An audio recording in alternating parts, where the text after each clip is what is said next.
ডিম কষা। ডিম কষা, ওয়াও, খেতে টেস্টি হবে না? হুম, আর কি ডিম কষার সঙ্গে? সারপ্রাইজ বলবো না। কেন? না, এখন বলবো না, খাওয়ার সময় দেখতে পাবে। ঠিক আছে তাহলে। হ্যালো বন্ধুরা, সবাই কেমন আছো? আশা করি ভালো আছো। তো আজকে অনেক দিন পর মিষ্টুর পছন্দের রান্না করলাম। মিষ্টুর পছন্দ ডিম কারি, তারপর ফ্রাইড রাইস, এইসব মিষ্টুর খুব পছন্দ। মাংসটা আমাদের বাড়ি খুব কম হয়, কেননা মাংসটা চিকেনই বলো আর মাটনই বলো খেলে দুষ্টু মিষ্টুর হজম শক্তি কম হয়, মানে গ্যাস তো হবেই। তাই আমাদের বাড়িতে মাছ মাংসটা কম হয়, ডিমটাই বেশি হয়। তো ভাবলাম যে না, মিষ্টু অনেক দিন থেকেই খেতে চাইছে। ফ্রাইড রাইস বানাই না ঘি দিয়ে ভাজা, এগুলো ওদের জানি না, ওদের কেন জানি না পেটে মানে হজম শক্তি খুব কম, তাই সব সময় নর্মাল খাওয়াই ওদেরকে দিই।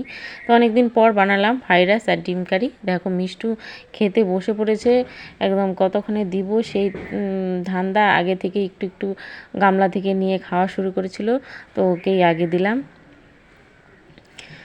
তো বাচ্চাদের পছন্দই হচ্ছে পছন্দ, যাই বলো, ওরা খেলে ওরা খুশি থাকলে ভালো লাগে। কিন্তু অনেক সময় বায়না করে যে চিকেন দিয়ে ফ্রাইড রাইস খাবো, কিন্তু ওর বাবা আনতে চায় না। মিষ্টু যেদিনই মাংস খাবে সেদিনই ওর বমি শুরু হয়ে যাবে, আর বমি শুরু হলে ইঞ্জেকশন না দিলে বমি কমবে না। তাই আজকে আমি মনে মনে ভাবলাম যে না, ফ্রাইড রাইস খেতে চাইছে তো হালকা আর কি ঘি দিয়ে, মানে হালকা তেল মশলার সাথে রান্না করলাম। যাই হোক, খেতে খুবই টেস্টি হয়েছিল, দারুণ হয়েছিল, দেখেই বোঝা যাচ্ছে। মানে খুবই টেস্টি হয়েছিল ডিম আলু কষাটা। মানে আলুগুলো দিয়েছি দুষ্টু মিষ্টিদের জন্য, ওরা খুব ভালোবাসে, আর আমি তো আলু খাই না। তো যাই হোক বন্ধুরা, ভিডিওটা কেমন লাগলো অবশ্যই বলবে। খুব শর্টকাটের মধ্য দিয়ে ভিডিওটা তোমাদের সাথে শেয়ার করলাম।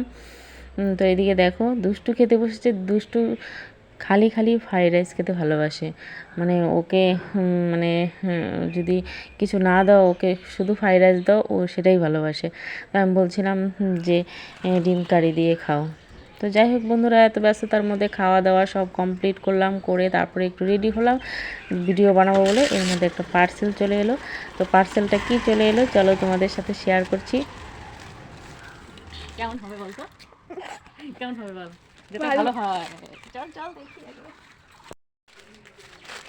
চলো দেখা যাক কি এসেছে পার্সেলটা। এই মাত্রই চলে এলো, দেখা যাক কেমন হবে।